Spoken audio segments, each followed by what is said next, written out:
This panel, we are going to broaden the discussion a little bit, dealing obviously with Afghanistan, but also the regional, more of the regional context as well as it relates to Pakistan and the border areas. The panel we have here includes retired Lieutenant General David Barno, who for over a year and a half was commander of U.S. forces in Afghanistan and had central command jurisdiction over Afghanistan, Pakistan, and the southern parts of Tajikistan and Uzbekistan.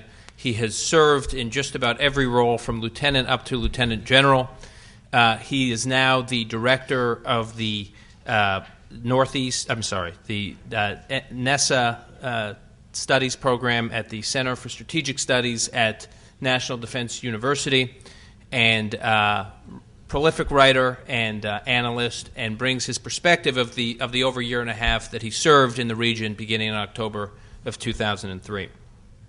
Dr. Fred Kagan is a resident scholar at the American Enterprise Institute for Defense and Security Studies, and before that, a professor, an associate professor for military history at West Point, and is widely regarded as one of the key analysts and architects involved in the development of the surge strategy the United States adopted in late 2006 and early 2007. And Dr. Ashley Tellis, who many of you know, is also, like Dr. Bob Kagan, at the Carnegie Endowment. He was a senior director for South Asian Affairs at the National Security Council, formerly with the RAND Corporation, and has written extensively not just about Afghanistan, but the regional implications and consequences of what we do in Afghanistan. And with that, I thought we'd start with Ashley to provide some regional context, and then we'll go to General Barno, and then wrap up with Fred Kagan, and then open it up for questions. Thank you, Dan. It's a pleasure to be here with you this morning. Let me start off by offering some brief thoughts about the policy as a whole that President Obama unveiled last week. I think I would echo something that Bob Kagan said earlier. This was a courageous and responsible policy, certainly in comparison to all the advocacy that preceded it. But it is a policy that today is still afflicted by some understandable ambiguities and unresolved dilemmas. And I want to touch on all these dimensions in the next few minutes. If you remember the debates before the president unveiled the policy, there were three competing arguments that were essentially vying for American attention. The first was to pursue a policy in Afghanistan that would focus on counterterrorism in a very narrow sense. The second was to focus on Al-Qaeda, but reach some sort of an accommodation with the Taliban. And Fareed Zakaria laid out this position as clearly as anyone could in the last few months. And the third was, of course, the policy of simply exiting Afghanistan altogether, of course, in a graceful way. And this argument was laid out by Les Gelb in the piece that he wrote in the New York Times several weeks ago. I think it is really to President Obama's credit that he has committed the United States to essentially staying the course. In fact, deepening our objectives in Afghanistan, even though the packaging has been both clever and cute. The packaging has focused on defeating Al-Qaeda and the Taliban, because the president refers to, at several points in the speech, of the need to avoid a return to Taliban rule for all the consequences that it has for the United States. And it's a policy that he has anchored very clearly, I think, on the right basis as well, which is making certain that this part of the world ceases to be a source of threats to the United States and the international community at large. These are objectives that people understand, and therefore I think it is important that the president stated this in the words that he did. Now, the debate has, of course, arisen as to whether this policy means we are getting out of the nation-building business. My own view is really akin to the view that Bob articulated in the last session. And that is, we are involved in nation building in every way but name.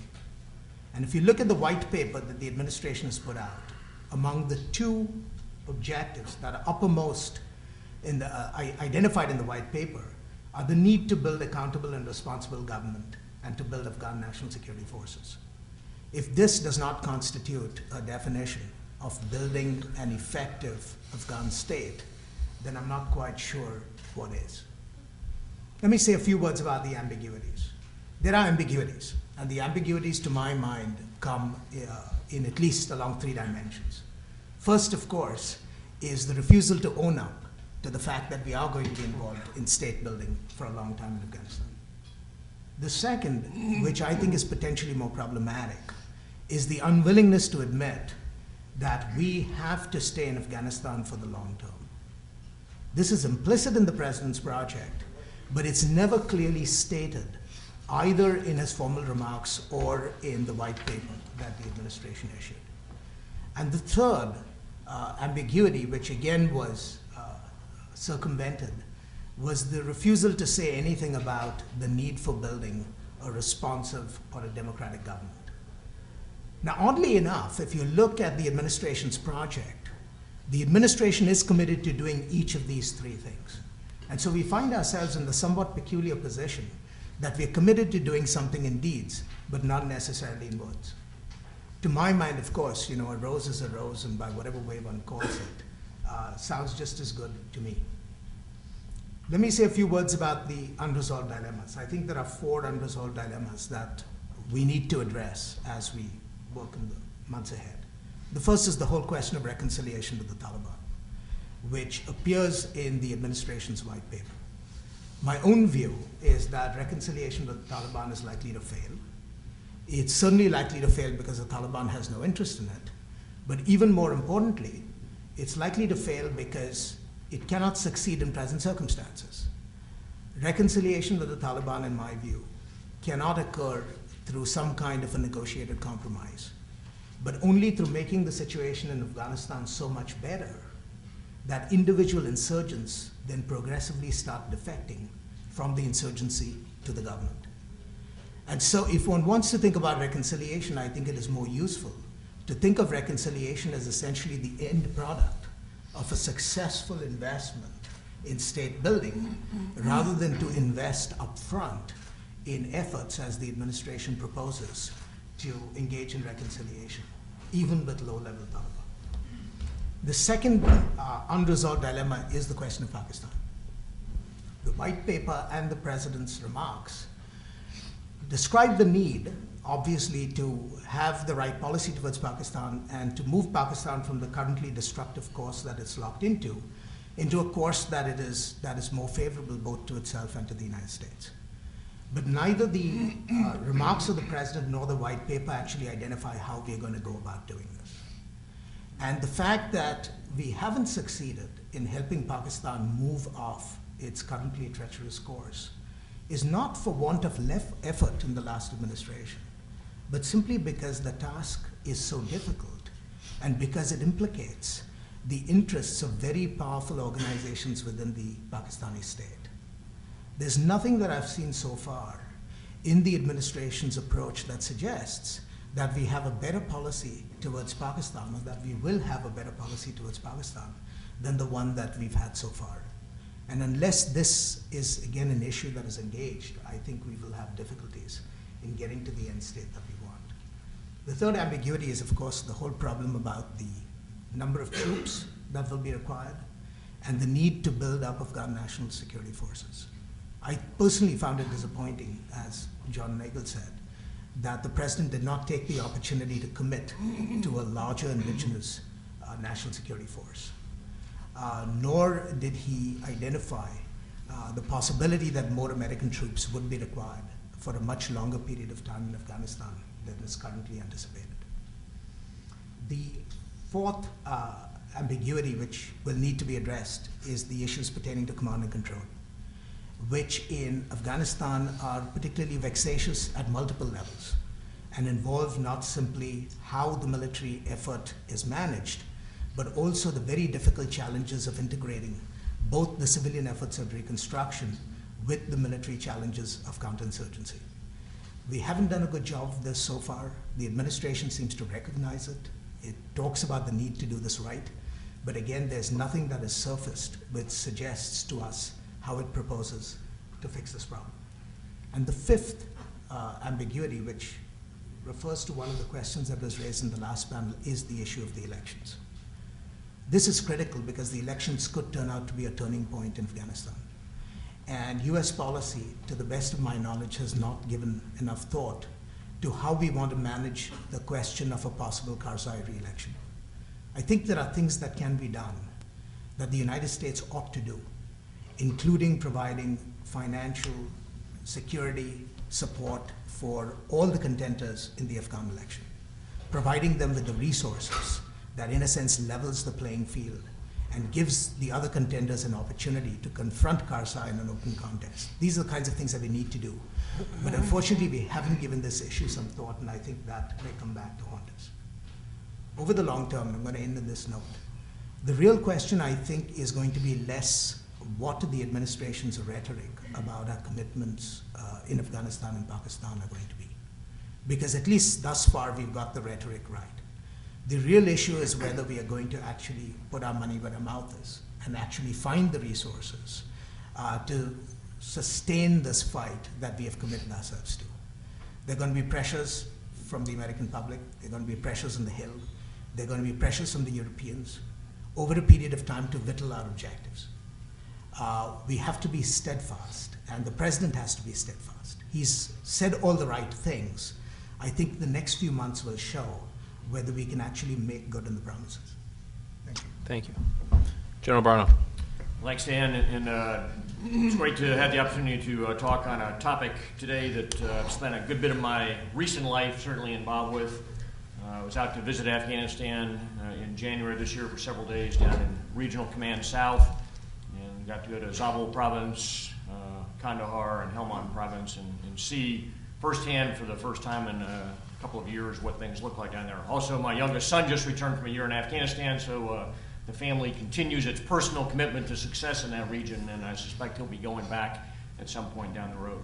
As Dan noted, I'm at National Defense University, and as a Defense Department person, my comments today will be my own. These are my own thoughts as opposed to anything reflecting current policy.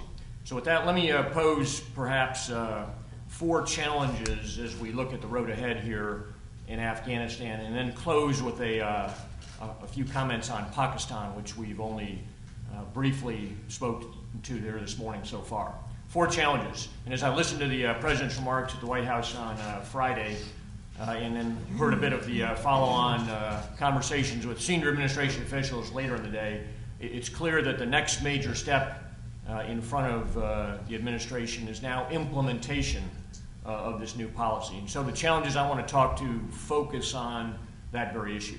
The first, I think, goes right to the heart of this thought of a counterinsurgency strategy, and that's the Afghan people as the center of gravity of our newly rolled out strategy here. What does that mean, and how are we going to implement the security of the Afghan people in particular? One of the huge challenges that we've had over the last several years is the increasing violence of the Taliban in contrast to a very limited and oftentimes fixed number of American, international, and Afghan troops. Those numbers have grown. The Afghan army and police have grown, but they've not grown commensurate with the levels of violence that have been increasing around the country. So if, in fact, the core of our counterinsurgency strategy is protecting the population, a fundamental implementation challenge will be to understand how to do that in Afghanistan over the next 1, 2, 3 years. We've heard implicitly that there's going to be a commitment to growing, perhaps in accelerating the growth of Afghan security forces, but as all of us that have been involved with that enterprise realize, that's a time-consuming effort, not trading off quality and effectiveness as you ramp up the speed with which you produce and help those forces grow is a critical component. So how do we fill that gap between now and the time that adequate Afghan security forces will be available, which undoubtedly is going to be several years from now? How do we fill that security gap in terms of our focus on protecting the Afghan population? And as we found in Iraq, where we had the vast majority of the Iraqi population in urban areas, we had to tailor a very carefully designed program focused primarily on the cities to protect the population there. In Afghanistan, which is a nation about 50% larger in landmass than Iraq and about 4 million people greater in population, the vast majority of the population are not in cities. They're in the rural areas, and that makes the complexity of that population security requirement all the more difficult. The second challenge I think we have now in implementation is how to create true unity of effort. We've talked about unity of effort at length over the last several years, and as John Noggle noted this morning, there's 41 different nations involved just in the military enterprise in Afghanistan. There's several hundred, some would argue over 1,000 non-governmental organizations. There's a widely disparate number of other civilian and international agencies in Afghanistan. Our challenge is not too few players in Afghanistan. In some ways, the challenge is too many players. And we've had immense difficulty in achieving that fundamental military principle and the military side, unity of command, unity of effort, simply on the military side because of the number of actors. And when we multiply that into the civilian dimension, it becomes even more complex. So what are we going to do in our implementation now of the new strategy to fuse this effort together? Are we going to look at different organizational structures? Are we going to realign and refocus the leadership in some ways? We're clearly going to commit more people, both on the civil side and the military side, and it appears that we're going to put in some very senior U.S. players on both of those enterprises. But how are we going to ensure that 2 years from now, 3 years from now, we're not in the same problem set we have today, which is there's so many people that want to help and so many people that are involved that we still can't achieve a synergy where the whole is more than simply the sum of the parts. Some would argue, and I think Secretary Gates said this past year, in Afghanistan, the reality has been the whole has been less than the sum of the parts. We can't simply use the same models, it seems to me, as we move down the road ahead. Third, I think, challenge implementation is how to ensure that we can execute effectively both top-down and bottoms-up in Afghanistan. A tremendous amount of our effort over the last 6-7 years has been centrally focused on Kabul, on trying to improve aspects of the Afghan central government with the belief that if we do that, then we will be able to extend those capabilities out into the provinces. We've had, I think, an uneven effort, in part because of the number of players, on the bottoms-up part of that. What does it look like at the village level? What does it look like at the district level? And how are we going to organize that perhaps differently in the next 2 to 3 years? I would particularly argue that in the South, as we merge and look at this unified civil-military effort in what I call the counterinsurgency zone in the country, the southern half of Afghanistan, which is distinct from the stability zone, the northern half of Afghanistan, where we have a very different, really a peacekeeping-like challenge. In the South, we're fighting a war. It's a counterinsurgency enterprise. And in that zone and the requirements in that zone, the violence, the security requirements are dramatically different than they are in the northern half of the country. How do we organize our military and civil enterprise down there from the bottoms up to unify military and civil action? I would argue that in a violent zone in the midst of a war, there's a need for the military to take the leadership role partnered with a supporting civilian effort in the South, not simply separate stovepipes that complement each other in some fashion. This has got to be a focused, unified effort, not unlike what we found some success with in the American Provincial Reconstruction Team linkage to the military maneuver enterprise in the eastern part of the country. We've got to look at that, I think, in some new ways across the whole of the South. The final challenge in implementation, I think, is the challenge of time. The clock is running.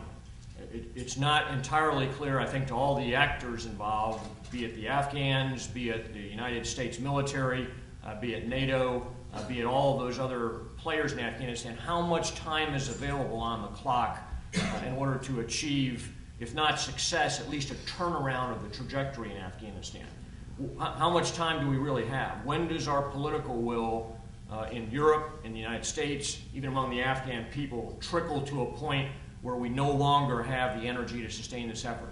In all of our plans, the implementation of our policy now has to be shaped in a way that understands that this is on a finite timeline. I'm not sure what the answer to that question is, but you can't develop an implementation plan without a clear understanding of the timeline that we're on. If we build a 5-year plan and we only have 3 years of time in our hourglass, this is not going to succeed. So I think that's a crucial challenge as we now look at at recasting this broad policy into the operationalizing, as it's been put, of the policy into a plan on the ground. Finally, a quick comment on Pakistan, and we haven't only simply briefly touched on that today. One could argue that Pakistan presents the United States with its greatest strategic challenge in the region today. And realizing we're focused this morning on Afghanistan, I think we have to recognize that success in Afghanistan will create leverage and I think provide us additional capabilities to achieve success in Pakistan. I don't personally accept the notion that the conflict in Afghanistan somehow is a subset of a broader set of challenges in Pakistan.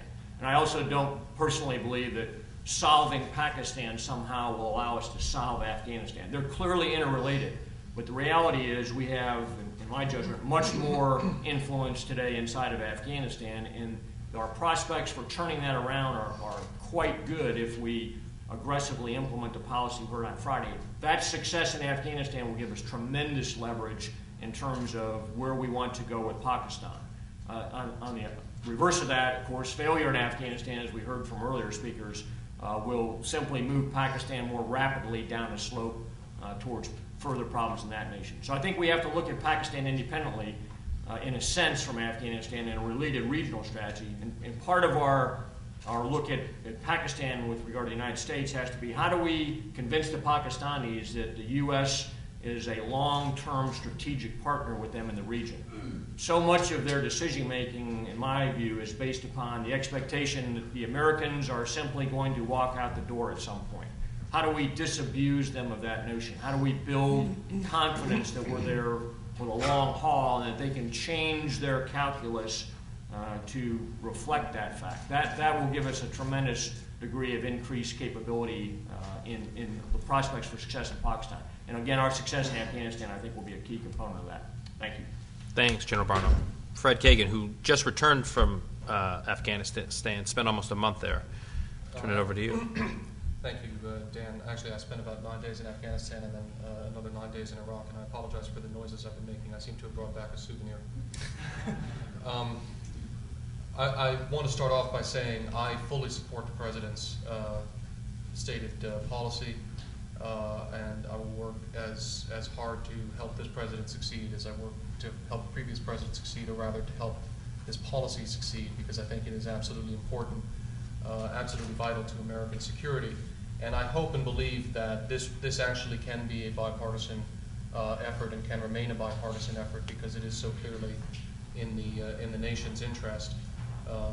And so I'm glad to see that there appears to be strong bipartisan support for this right now. And I think that although I share the fear that over time some Republicans may find it opportunistically advantageous to shift positions, I think there's enough of an understanding among the Republican Party of the importance of this war for America that won't happen. There will be, I suspect, plenty of other issues for Republicans to run on against this Congress and against this President, and will not need to make this an issue. I would like to try to get down to a few of the eaches and offer you some specific considerations of what's going on in Afghanistan, why we need to be there, what we need to do, and try to focus a little bit more practically. First of all, I think the mission is very clear as long as we understand it properly. The mission is to eliminate threats to American soil and American vital security interests emanating from South Asia. Al-Qaeda is part of that, but there are a number of other groups that operate in Pakistan as well that are also very significant threats to American interests, if not directly to American soil. The Lashkar-e-Toiba, which staged the attacks in Mumbai, which is wrongly labeled a Kashmiri separatist group, by the way. It actually has regional, if not global, jihadi ambitions. Certainly has a set of aims that, if it were allowed to pursue them, would set afire a portion of the world with 1.5 billion people and a quite considerable number of nuclear weapons, including a critical American strategic partner in India, and of course destroying Pakistan. That's the aims of that group would do that. It's completely unacceptable for American national interest, for anyone's interest in the world, for that to happen. And so we have to be very concerned about their activities. And then there are a couple of other groups in Pakistan that I'll talk about in questions if people want to discuss further, including the one that was accused of killing Benazir Bhutto, that have the much more limited aim of destroying Pakistan, a state of 170 million people with 100 nuclear weapons. I would submit that American vital national interests are involved there too, and I think that's not very many people would argue about that. It's the point that we need to consider is these are enemies that we're going to have to deal with, and we have right now an opportunity in Afghanistan in that we are touching the rear areas of all four of those enemies. None of those enemies have primary objectives in Afghanistan. None of them are particularly actively trying to gain ground in Afghanistan. None of them are particularly pursuing a coherent policy in Afghanistan right now. All of them do have operatives who are present in Afghanistan, but our presence in Afghanistan allows us to touch those groups, allows us much greater visibility on their activities and on the threats that they pose than we would otherwise have, allows us to, shall we say politely, interact with them on occasion, and allows us to exercise influence within Pakistan, and I'm not talking about predator strikes. The fact that you have significant cross-border movement across the Durand Line works two ways. It makes our life in Afghanistan hard, but it is also an opportunity for us, if we can get Afghanistan moving in the right direction, to influence what is going on in the areas of Pakistan that we most care about, particularly the Fatah and the Northwest Frontier Province, but also Baluchistan. I've made the same point in regard to Iraq, and I think that it's important there too. The fact that you have 1 million Iranian pilgrims coming annually to the shrines in Iraq has a profound effect on Iran. And we need to stop being so focused on the effect that Pakistan and Iran have on Afghanistan and Iraq respectively, and think about the effect that Iraq and Afghanistan can have positively on their neighbors. And considering the very, very limited leverage that we otherwise have in Pakistan, I think it's very important that we retain and build on this particular means of trying to drive the conflict within that country in the right direction. I would also add, this is a very simplistic point, but it's amazing to me how often it's lost. We have a two-front war in that we're fighting enemies in Afghanistan. We're working with the Pakistanis to fight, in some cases the same, in some cases slightly different, but related enemies in Pakistan. It's inconceivable that you could succeed in Pakistan without also succeeding in Afghanistan. And we can stabilize Afghanistan, I think, without getting everything we want out of Pakistan, but we will not be able to end the fighting in Afghanistan as long as the situation in Pakistan is unsettled.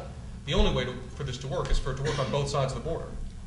And we have different parts to play.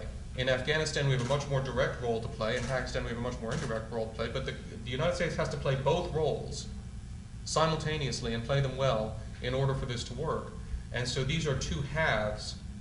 One is not subordinate to the other, but they're two halves of a regional strategy.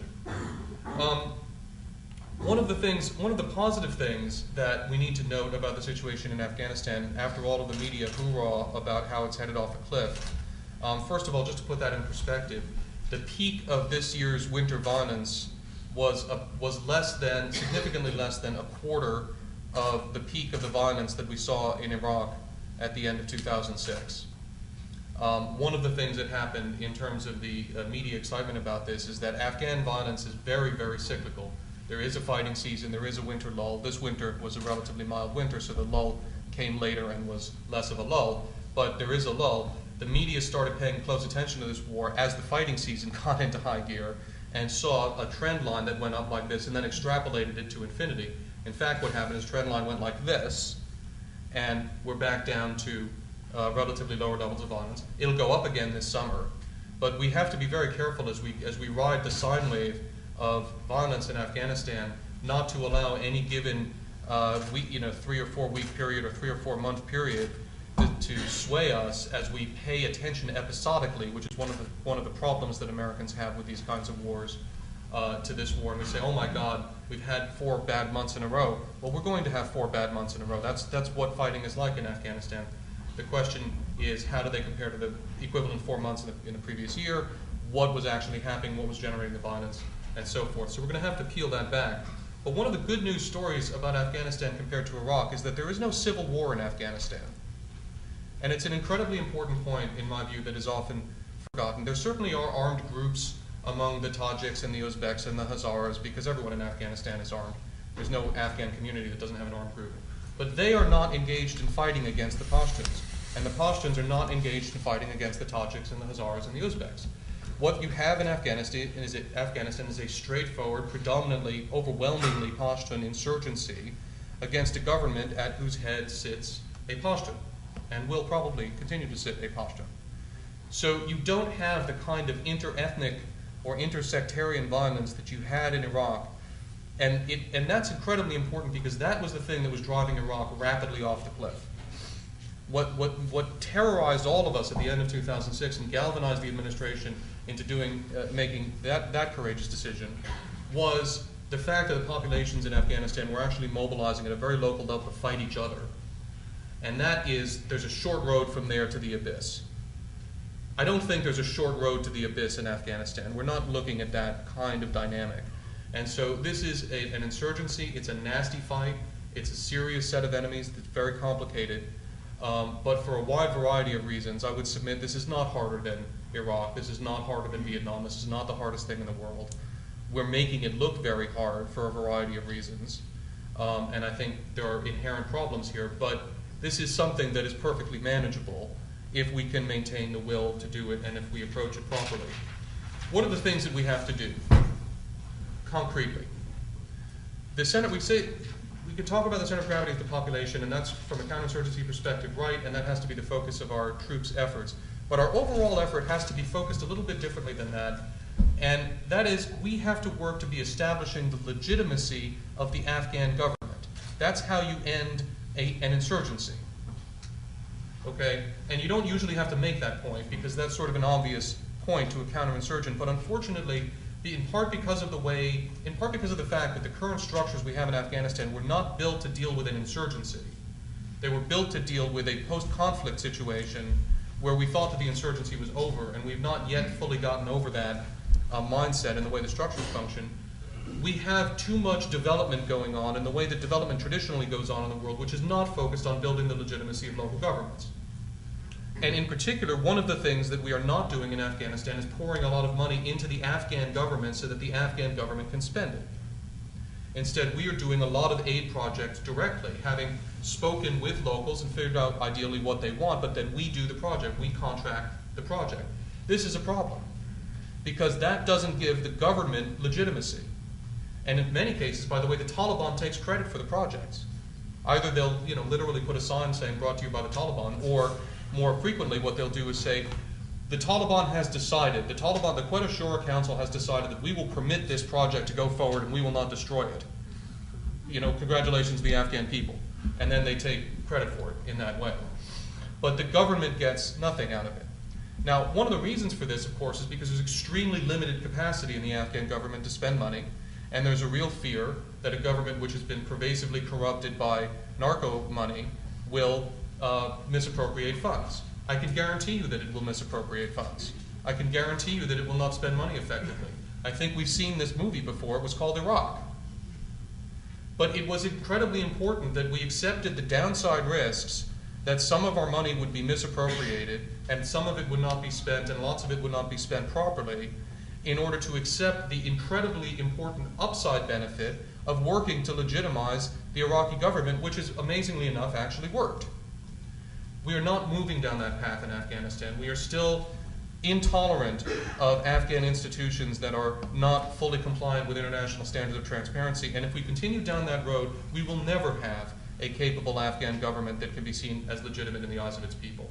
And it's very hard for us to tolerate, particularly in an economic downturn, to say we're going to have corruption, our money is going to be misappropriated.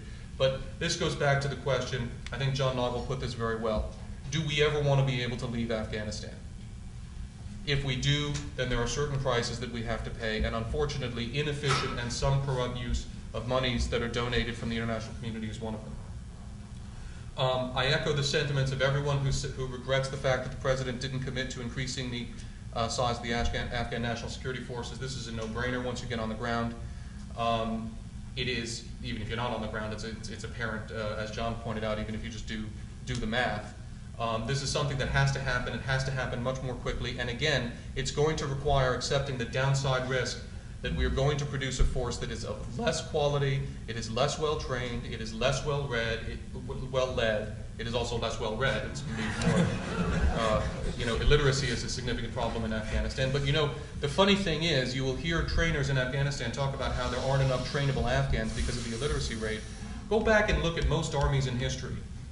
It has been the norm until very recently that most soldiers were illiterate. And the norm in many cases that most officers were illiterate too. We can work with that. Afghans are good fighters. They can get organized. We have to accept risk there. Again, otherwise you end up accepting risk only in the area of your soldiers, our soldiers. And that's the problem. Right now, that's the area where we're accepting risk. We don't want to accept risk in our money, and we don't want to accept risk with the kinds of Afghan troops that we're building. I want to talk for a minute about Pakistan, which I agree is incredibly important, and I just want to put a flip on the way this discussion is usually had in Washington.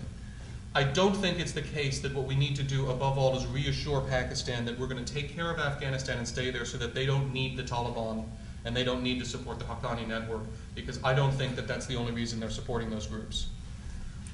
First of all, there is no such thing as Pakistan from the standpoint of Afghanistan policy, just as there is no such thing as Iran from the standpoint of drug trade in Afghanistan. There are elements in Iran that benefit from the narco trade. There are elements that are legitimately and seriously trying to defeat the narco trade. There are elements in Pakistan that understand, including I think President Zardari, that understand the importance of helping to stabilize Afghanistan and restricting commitment. There are elements, particularly in the ISI, that believe the opposite.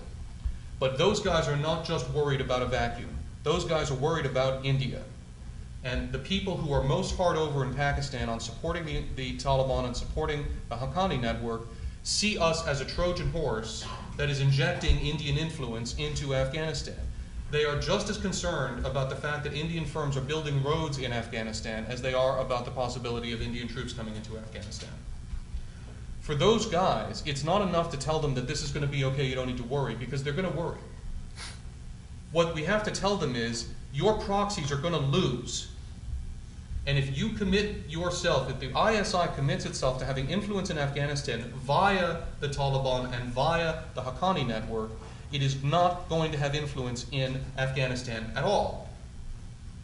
And so we have to do both things. We have to commit to fixing the problem, but we also have to commit unequivocally to defeating the proxies, and then you can go to the ISI and say, if you want to have influence in Afghanistan, you have to play with us, and you have to play with the government of Afghanistan. If you do that, you will be able to shape things in a direction that pleases you. I think the matter of time and the question of the Washington clock versus the Afghanistan clock is very important. The funny thing about this is it's sort of more like a soccer game than anything else. You never know quite how long a soccer game is going to go. And you can sort of tell when you're getting to the end of a soccer half, but then there's always some amount of injury time, which is only the referees know exactly how long that is. And so you can think that you've got a bunch of time and then the whistle blows, or you could think that your clock's out and then it turns out you've got another 10 minutes to play. We need to focus on this, but we need to understand that as a soccer player can sometimes help put more time on the clock, as it were, in a different way. I think not by lying on the ground and moaning. We have to work on putting more time on the Washington clock. And that means helping people understand how important this is, helping people understand that it is doable, and setting a reasonable set of expectations about what progress is going to look like. And here I will tell you, 2009 is virtually certain to be more violent than 2008. 2010 may be even more violent. We are not going to conduct, in all likelihood, decisive operations in Afghanistan in 2009. The conditions are not set for that. If we are fortunate, and if we get our stuff together, we can set conditions in 2009 to conduct decisive operations in 2010 and 2011. But that's the kind of time frame that we're talking about. And if we just watch the violence metric, we're going to have a real problem. And a last point that I want to make that hasn't been mentioned but is very important. We talk about building up the Afghan National Security Forces. We have not mentioned building up the American military. But look, if we pursue responsible strategies, as the President of the United States has already outlined, both in Iraq and Afghanistan, if you put those two strategies together, you see a steady state requirement for the deployment of American ground forces for the next 2 to 3 years. Because you are in a one-for-one trade-off right now. Troops coming out of Iraq, going into Afghanistan.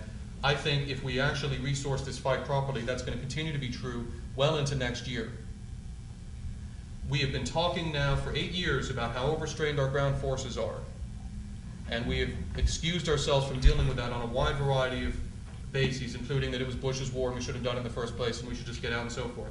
President Obama has laid out a strategy in Iraq and a strategy in Afghanistan, both of which have significant bipartisan support and are the right thing to do. They have force requirements. When you add them up, they exceed the capabilities of the current United States military. And in that context, the one very distressing note in the national security debate on the Hill is that the question apparently is how much are we going to cut the defense budget, rather than how are we actually going to undo one of the major mistakes that President Bush made in failing to mobilize adequately for the missions that he had given the armed forces. Thank you. Thanks, Fred.